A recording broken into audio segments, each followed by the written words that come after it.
So Reiki is literally translated to universal life energy force. It's the same as Qi, it's the same as Do, which are all different words for energy.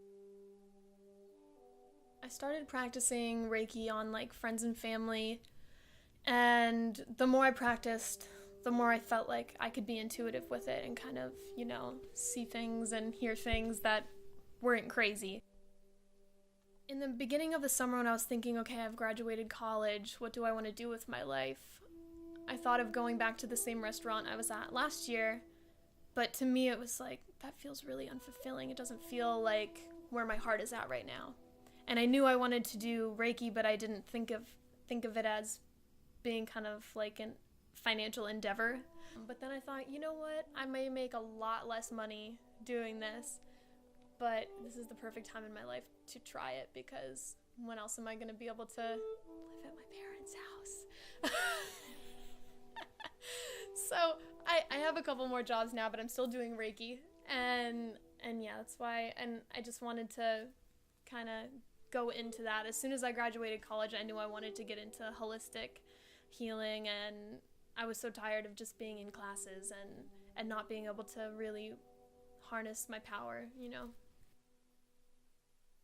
I have always wanted to be a healer for my whole life. Maybe not in the way that I, knew about energy healing or body work or yoga, but ever since I was a kid, I wanted to be a therapist. And because for some reason, even when I was a child, people would come to me with their problems, and I loved it. Like, I didn't love that they were suffering, but I felt so special that I could be the safe place for them and that they trusted me. It's like the biggest blessing that I feel when someone comes to me and feels like I'm going to be a safe haven for them and I'm going to be a safe container for their emotions.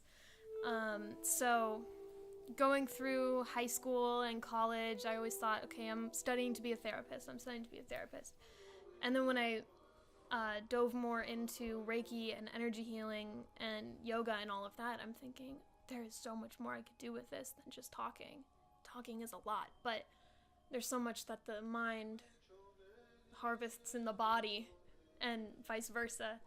And if I can combine like body and mind and do everything and get all the certifications before I go to grad school and get my master's in therapy, then I could make something a lot bigger than what and that resonated with me so much better, because for a while I'm like, I know that I want to be a healer, but I don't know that being a therapist is how I'm going to do it. But now I kind of understand. Reiki is a small piece of the bigger picture, and there are so many different levels of caring for yourself. And there's brushing your teeth, or exercising, or having a job that makes you feel fulfilled and making money and having a house. But I think Reiki hits it from that spiritual level that regardless of whether you're religious or not, or anything in between,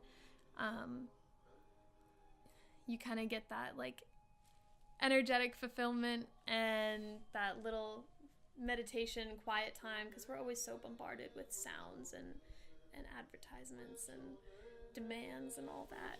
And I think Reiki is one of the great levels of self-care.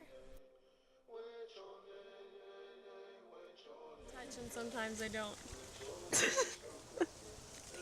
You're good. You're so good. You've been so good. Okay, your root chakra. Way out of whack. See how you're this night? Hold on.